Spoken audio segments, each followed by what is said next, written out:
The digital clock on the bedside table glowed with the unforgiving numbers. 2 hours a.m. Outside, a relentless autumn rain lashed against the windows of my small, quiet house, each drop a tiny hammer against the glass. I was adrift in that deep, dreamless part of sleep when a frantic, desperate pounding on the front door shattered the silence. It wasn't just a knock. It was a plea, a wild drumming that spoke of pure panic. My heart leaped into my throat. No one came to my house this late, ever. My first thought was of fire, of some neighborhood catastrophe. I threw on a robe, my feet cold against the hardwood floor as I hurried down the hallway. The pounding continued, punctuated by a sound that was half sob, half gasp. I fumbled with the deadbolt, my fingers clumsy with sleep and a rising sense of dread. The moment I pulled the door open, my sister Lucy collapsed into my arms. She was a wreck. Her usually immaculate blonde hair was plastered to her face, soaked and tangled. Her clothes, a thin blouse and jeans, were drenched, clinging to her trembling frame. But it was her face that truly horrified me. Her eyes, wide and vacant with shock, were streaked with mascara, and a dark bruise was beginning to form on her cheek. She was gasping for air, her body shaking with a violence that seemed to come from her very soul. "He took everything," she choked out, the words a ragged whisper. Her legs gave way, and if I hadn't been holding her, she would have crumpled onto the doormat. I half-dragged, half-carried her inside, slamming the door shut against the storm. I guided her to the old armchair in the living room. She sank into it, curling into a ball as if trying to disappear. I knelt before her, trying to make sense of her words, of the state she was in. "Lucy, what happened? Who took everything?" She just shook her head, burying her face in her hands, her shoulders heaving with silent sobs. "Everything, Alice. It's all gone." My mind raced. Was she robbed? Had someone broken into the beautiful home she shared with her husband, Mark? They had built that life together from the ground up. The successful business, the house in the suburbs, the picture-perfect family. Mark was a man who radiated success, who seemed to have the Midas touch. He was charming, confident, and, I had always thought, deeply in love with my sister. Seeing her like this, utterly broken, a cold, hard knot of anger began to form in my stomach. I had never fully trusted Mark. There was something about his polished smile that never quite reached his eyes, a flicker of something cold and calculating that I could never put my finger on. I had kept my doubts to myself, for Lucy's sake. She adored him, and her happiness was all that mattered. But now, her happiness was in ruins, and I knew, with a certainty that chilled me to the bone, that he was the he she was talking about. "Lucy," I said, my voice low and steady, trying to cut through her despair. "Did Mark do this to you?" She flinched at his name and finally looked at me. The look in her eyes was one of utter devastation. She gave a single, sharp nod. "He took it all," she repeated, her voice hollow. "The house, the savings, everything. It's all in his name. He left me with nothing." I stood up, the anger in my gut turning into a quiet, burning resolve. I looked at my sister, shivering and broken in my armchair, and then I walked over to the old, heavy painting on the wall, a landscape my grandmother had painted decades ago. My hand trembled slightly as I lifted it from its hook, revealing the cold, steel door of the safe hidden in the wall behind it. I spun the dial, the familiar clicks echoing in the silent room. As the lock disengaged, I pulled the heavy door open, reached inside, and then, without a word, I walked back out of the house into the rain, leaving the front door unlocked behind me. The cold rain was a shock, but I barely felt it. My bare feet slapped against the wet pavement of the driveway as I moved with a purpose I hadn't felt in years. I didn't go far, just to my old, reliable sedan parked at the curb. I opened the back door, lifted the floor mat, and opened the small, hidden compartment beneath. Inside, I placed the heavy, leather-bound ledger I'd taken from the safe, along with a few thick envelopes of cash. It wasn't a fortune, but it was enough. Emergency money, my father used to call it. For a storm you don't see coming. The storm was here.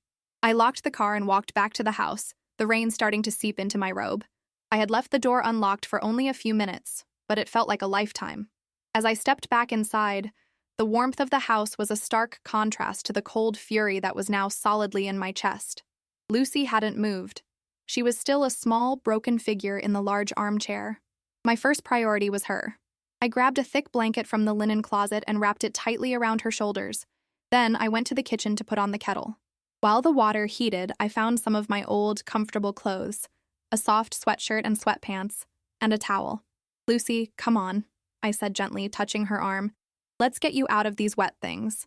She responded slowly, as if moving through deep water, but she allowed me to help her up and guide her to the bathroom. While she changed, I made 2 mugs of chamomile tea, adding a generous spoonful of honey to each. When she came out wearing my clothes, she looked less like a ghost and more like my sister again, though the haunted look in her eyes remained. She sat back down, cradling the warm mug in her hands. The shaking had subsided to a faint tremor. We sat in silence for a few moments. The only sounds the humming of the refrigerator and the storm raging outside. Finally, she spoke, her voice thin and brittle. He told me tonight, she began, staring into her mug. He'd been planning it for months. Years, maybe. The business, the house, the investments. It was all structured so that his name was on everything that mattered. My name was only on the credit cards and the car loan. She let out a laugh that was more like a sob. The debts. He left me the debts. She told me how he had sat her down in their perfect living room, a cold, triumphant smile on his face, and explained it all as if he were closing a business deal. He had a new life planned, with a younger woman. He had been slowly siphoning money from their joint accounts into private ones for years. The company they had built, the one she had poured her heart and soul into, was legally his and his alone. I called him a monster, she whispered. A thief. I lunged at him, I think. I don't even remember. I was just so blindsided. He pushed me. I fell against the corner of the dining table. She instinctively touched the bruise on her cheek. Then he told me to get out of his house. My house, he said. The kettle in my soul began to whistle. I took a slow, deep breath, tamping down the rage. Rage wouldn't help. A plan would. He thinks he's so clever, I said, my voice dangerously quiet. I stood up and walked back to the entryway, retrieving the leather ledger I had briefly hidden. I brought it back and placed it on the coffee table between us. Lucy stared at it, a flicker of confusion in her eyes. What's that? Dad gave this to me before he died, I explained, running my hand over the worn cover. He said Mark was a man who only loved 2 things, himself and money. He never trusted him. This ledger contains a complete handwritten record of every penny Dad invested to get Mark's company off the ground, an investment Mark later creatively wrote off the books as a personal gift. I looked my sister dead in the eye.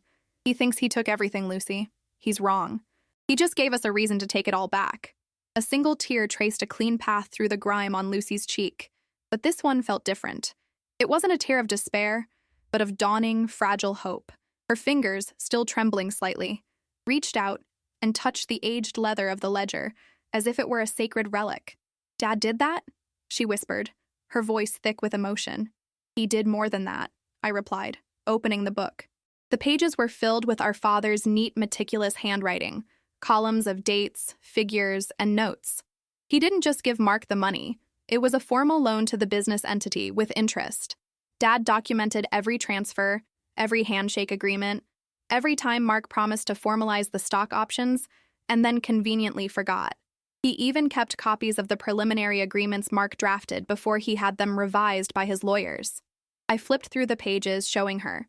There were photocopies of checks, notes from conversations, even a signed letter from our father outlining the terms of his initial seed money. A letter Mark had acknowledged with his own signature before the corporate lawyers got involved, and the story changed to a generous family gift. Dad saw the man Mark was. I continued, my voice softening. He hoped he was wrong, for your sake. But he wasn't a man who left things to chance. He told me, hope is not a business strategy, Alice. You protect your own. This ledger, this is our protection. Lucy stared at the pages, her mind clearly working, the gears starting to turn through the fog of her shock. The businesswoman within her, the one Mark had tried to erase, was slowly waking up. His lawyers buried this, she said, more to herself than to me. They created a paper trail that made Dad's contribution disappear. They'll say these are just personal notes, meaningless. They can say whatever they want, I countered, a cold fire in my words. But this isn't just about the money, Lucy. This is leverage. Mark has built his entire empire on the image of being a self-made man, a brilliant, untouchable entrepreneur. This ledger proves his foundation is a lie. It's a lie built on our family's money and our father's trust. I could see the shift in her posture. She sat up straighter, the blanket falling slightly from her shoulders. The victim was receding, and the fighter I knew her to be was starting to surface. What are you thinking, Alice? I'm thinking that Mark has a very important shareholder meeting next month, I said, my gaze steady. The one where he's planning to announce the new international expansion. The one that needs unanimous board approval. Lucy's eyes widened as she understood. The board, they worship him, but they are terrified of a scandal. Exactly, I affirmed. He's built a house of cards. A very tall, very impressive house of cards, but a house of cards nonetheless. We aren't going to sue him, not yet. A lawsuit would take years and bleed us dry. No, we're going to do something much more effective. We're going to expose him to the one group of people he can't afford to lose, his investors. I stood up and walked to my desk, pulling out a pen and a fresh notepad. The rain had softened to a gentle patter against the windows, the worst of the storm having passed. First thing in the morning, I said, my voice crisp and clear, we call Eleanor Vance. Lucy's expression changed again, this time to one of awe. Eleanor Vance wasn't just a lawyer. She was a legend. A corporate shark known for dismantling giants, and she was notoriously expensive and selective. Can we even get a meeting with her? I gave her a small, determined smile. Eleanor was our mother's best friend. She promised me she'd always take my call. I wrote her name at the top of the page. Now tell me everything you know about the other board members. Their secrets, their loyalties, their weaknesses. Mark thinks he's the only one who knows how to play the game. It's time we showed him how it's really played. The first light of dawn was a weak, diluted gray that did little to warm the room, but the violent storm of the night had passed. A fragile, almost unnatural quiet had settled over the world outside. Inside my house, a different kind of quiet had taken hold. One not of peace, but of simmering, focused determination. Lucy had refused my bed, opting instead for the sofa, where she claimed she'd rest. But I knew she hadn't slept. I'd heard her quiet pacing in the pre-dawn hours, the soft scratch of a pen on paper. When I came into the living room with 2 mugs of fresh coffee, she was surrounded by scattered sheets from my notepad, her handwriting a furious scrawl detailing years of suppressed observations about Mark's business partners, their vanities, their fears, their dirty little secrets. The vacant-eyed victim was gone. In her place was a general preparing for war. At precisely 9 o'clock, I picked up my phone, my thumb hovering over the contact for Eleanor Vance. It was a number I hadn't dialed in over a decade, a number given to me after my mother's funeral for an emergency I never thought I'd face. Taking a deep breath, I pressed call. It rang only once before a voice answered, as sharp and clean as breaking glass. Vance, Eleanor, it's Alice Sterling, Helen's daughter. There was a distinct pause, a brief intake of breath that signaled a shift from the professional to the personal. Alice. My dear, the voice on the other end softened, losing its icy edge. It's been far too long. I was so terribly sorry to hear about your father. Another beat of silence. Somehow, I don't think this is a social call. No, I said, my grip tightening on the phone. It's about my sister, Lucy. It's about her husband, Mark Covington. I see, Eleanor said, and in those 2 words, the shield went back up. The tone became the cool, measured efficiency of the most feared corporate lawyer in the state. My 10:30 just canceled. Be at my office in an hour. Use the private entrance off the back alley. It will be unlocked. The line went dead. The drive downtown was a tense, silent journey. Lucy stared out the passenger window, her reflection a pale ghost against the backdrop of the bustling city. People hurried along the sidewalks, laughing, talking, living lives that hadn't been shattered in the night. It felt like we were in a different dimension, a bubble of cold fury moving through a world that was blissfully unaware. Eleanor Vance's office was on the top floor of a sleek, glass and steel skyscraper, a perch from which to survey her kingdom. The space was designed to intimidate, all panoramic city views, cold marble floors, and minimalist furniture that cost more than my car. But Eleanor herself, a woman in her late 60s with piercing blue eyes and silver hair cut in a severe, impeccable bob, greeted us with a warmth that was entirely at odds with her surroundings. Before a word was spoken, she walked around her formidable mahogany desk and gave Lucy a brief, firm embrace. Your mother was the fiercest woman I ever knew, she said, her voice softer than I'd ever heard it. She would be so proud of the strength I see in both of you today. She motioned for us to sit in the 2 leather chairs facing her desk, then took her own seat, all business once more. Now, she said, steepling her fingers, tell me everything. Do not sanitize it. I want the truth in all its ugly detail. For the next hour, we gave it to her. Lucy, finding a voice that grew stronger and clearer with each injustice she recounted, laid out the entire history. She spoke of their early dreams, of her contributions to the company's branding and client relationships, and of Mark's slow, methodical process of writing her out of their shared history. Then I presented the ledger, placing it on the polished desk between us. Eleanor put on a pair of elegant, sharp-angled reading glasses and opened the book. She didn't just read it, she absorbed it. Her manicured finger traced the lines of my father's handwriting. She murmured to herself as she went. Loan, not gift. Clear terms of repayment against company equity. Interesting. A personal guarantee clause, discussed and then lost in the final draft. Oh, and here's Mark's signature acknowledging the initial terms. Beautiful. The silence in the room stretched, thick with tension, as she meticulously turned every single page. Finally, she closed the book, took off her glasses, and looked at us. A slow, dangerous smile spread across her face. It was the smile of a predator that had just caught the scent of its prey. This, she said, tapping the ledger, is a masterpiece of foresight. In a court of law, it's a messy, protracted fight. Mark's army of lawyers would drown us in discovery, motions, and delays for years. They would paint you, Lucy, as a bitter, vengeful spouse. It would be ugly, public, and drain you financially and emotionally. We are not fighting on his terms. We are fighting on ours. She leaned forward, her eyes gleaming. We are going to the court of investor confidence, where trials are swift and sentences are brutal. Mark's entire career, his entire identity, is built on the myth of the self-made genius. This ledger proves his foundation is a lie, built on a fraudulent conversion of a loan from his trusting father-in-law. She swiveled her chair to face a large whiteboard on the wall, as if mapping out a battlefield. You mentioned Arthur Pennington on the board, the old money patriarch who prides himself on ethics? Lucy nodded. Arthur can't stand even a hint of scandal. His family name is everything. Perfect, Eleanor purred. Arthur sits on 2 charity boards with my husband. He considers new money like Mark's to be flashy and vulgar. The only thing more vulgar to him is public scandal. He's our first domino. We will request a private, off-the-record meeting. We won't threaten. We will simply present our unfortunate discovery. We'll let his imagination do the rest. He will picture the headlines. He will be our Trojan horse. Eleanor pushed the ledger back to me. Mark thinks he's untouchable in his castle. We're not going to lay siege. We're just going to show one of his most powerful allies that the foundation is pure sand. She looked at Lucy, whose face was now a mask of fierce, unblinking resolve. The fight was just beginning, and for the first time, it felt like a fight they could win. The meeting with Arthur Pennington was set for 2 days later. Eleanor's choice of venue was impeccable. The library of the Belmont Club, a place so steeped in old money and tradition that the scent of leather and wood polish seemed to be embedded in the very walls.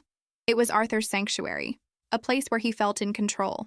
According to Eleanor, disrupting that sense of control, even slightly, was the key. Lucy and I were not the typical visitors to the Belmont Club. We walked through the hallowed, silent halls, our sensible heels sinking into antique Persian rugs. I carried a simple leather satchel containing the ledger. My heart hammered against my ribs, but my face was a calm, composed mask I had practiced in the mirror for hours. Beside me, Lucy was the picture of quiet dignity. The bruised, broken woman who had collapsed at my door was gone, replaced by a CEO in exile. She wore a simple, elegant navy dress, her hair pulled back neatly. The only trace of her ordeal was the faint yellowing of the bruise on her cheek, which she had made no effort to conceal. Arthur Pennington was waiting for us in a secluded alcove, seated in a high-backed leather wing chair. He was in his early 70s, with a full head of silver hair and a face that seemed incapable of a full smile. He rose stiffly as we approached, his eyes full of cautious curiosity. "Mrs. Covington," he said, inclining his head toward Lucy. "Miss Sterling." His greeting was polite but formal. He was a man who did not like surprises. "Thank you for meeting with us, Mr. Pennington," I began, taking the lead as Eleanor had instructed. "We know your time is valuable, and we wouldn't have imposed on you if it weren't a matter of great importance." We sat down, and a uniformed waiter appeared silently to take an order for tea. The ritual was slow, deliberate, and designed to put one at ease, but it only stretched the tension. Once the waiter had departed, I leaned forward slightly. "Mr. Pennington, we have come to you because of your reputation for integrity. You were a friend of our father's, and we find ourselves in a delicate and distressing family situation. We are hoping for your guidance." His posture softened fractionally at the mention of my father and the appeal to his honor. "Of course. How can I be of service?" I didn't answer directly. Instead, I opened my satchel and placed the worn leather ledger on the small table between us. "My father left me this. It's a private financial record. Upon reviewing it after his death, I discovered some entries that have caused my sister and me a great deal of confusion and distress. Arthur put on his reading glasses and picked up the ledger, a flicker of annoyance in his eyes at being presented with what he likely thought was a trivial family squabble. He opened it to the first page, his expression neutral. I watched him as he read. For the first few minutes, his face remained impassive. He turned a page, then another. Then he stopped. I could see his eyes, behind the expensive lenses, scanning a line, then going back to the top of the page to reread. He turned another page, where my father had taped the copy of the initial agreement signed by Mark. A muscle in Arthur's jaw twitched. He did not need us to explain. The narrative was there, in our father's meticulous script. The seed money, documented as a loan. The agreed-upon equity, never delivered. The gradual, systematic erasure of the debt from all official records. It was the story of a swindle. He continued to read in silence for nearly 10 minutes. When he finally closed the book, he did so with a quiet, final thud. He removed his glasses and carefully polished them with a silk handkerchief from his breast pocket, a gesture that gave him time to compose himself. "I see," he said, his voice now several degrees colder than before. He looked at Lucy, and for the first time, there was a glimmer of something like sympathy in his eyes. "This is more than a distressing family situation, Mrs. Covington. This is a matter of foundational fraud. All we know is what's in that book," Lucy said, her voice soft but firm. "My husband told me I was entitled to nothing, that the company was his and his alone. Our father believed he was an investor. It seems there is a significant discrepancy." Arthur Pennington placed his hands on the arms of his chair. "A discrepancy," he repeated, tasting the word. "Yes, that is one word for it." He looked from the ledger to me, then to Lucy. He understood the game instantly. He saw the impending scandal, the reporters, the damage to the stock price, the blight on the ethical company he had championed. "Thank you for bringing this to my attention. Allow me to make some discreet inquiries." We had him. He was the domino, and he was beginning to topple. It didn't take long. 48 hours after our meeting at the Belmont Club, Lucy's phone, which had been silent for days, rang with a number she knew by heart. It was Mark. We were in my kitchen, going over documents with Eleanor, when his name flashed on the screen. Eleanor nodded at Lucy, a silent instruction to be strong. Lucy answered, putting the call on speakerphone. Mark's voice, usually so smooth and confident, was tight with a barely controlled rage. "What have you done, Lucy?" he snarled, dispensing with any greeting. "I have no idea what you mean, Mark," Lucy replied, her voice as cool and calm as a frozen lake. It was a masterful performance. "Don't play dumb with me. Arthur Pennington called me. He's calling an emergency board meeting. He's talking about financial irregularities and foundational ethics. This is your doing. You and that pathetic sister of yours." "What my sister and I have been doing," Lucy said, her voice dropping, "is reading our father's old business ledgers. It's fascinating stuff. You should have a look sometime. Oh, and Mark," she added, before he could explode, "my lawyer, Eleanor Vance, will be in touch with yours to arrange a meeting. Don't contact me directly again." She hung up. The three of us sat in silence for a moment, and then a slow smile spread across Eleanor's face. "The castle walls are shaking," she said. "Now, we dictate the terms of surrender." The meeting took place a week later, not in a corporate boardroom, but in the neutral territory of Eleanor's office. Mark arrived with his lawyer, a man who looked tired before the meeting had even begun. The swagger was gone from Mark's walk. He looked haggard, his expensive suit doing little to hide the fact that he hadn't been sleeping. He refused to look at me, but his gaze kept darting towards Lucy, a toxic mix of fury and disbelief in his eyes. Eleanor began, laying out the case with surgical precision. She presented copies of the ledger, the signed agreements, and a meticulously crafted timeline of Mark's actions. "This is not a negotiation over marital assets," Eleanor stated coolly. "This is a settlement to avoid a corporate implosion and a criminal investigation for fraud. You built your company on a lie, Mr. Covington. We are here to correct the narrative." Mark's lawyer began to bluster about baseless accusations, but Eleanor cut him off. "Save it. We have Arthur Pennington and 2 other board members who have already reviewed this evidence, ready to demand your immediate resignation pending a full, independent audit. The story is ready to go to the press. Your self-made myth will be a laughingstock by the end of the quarter.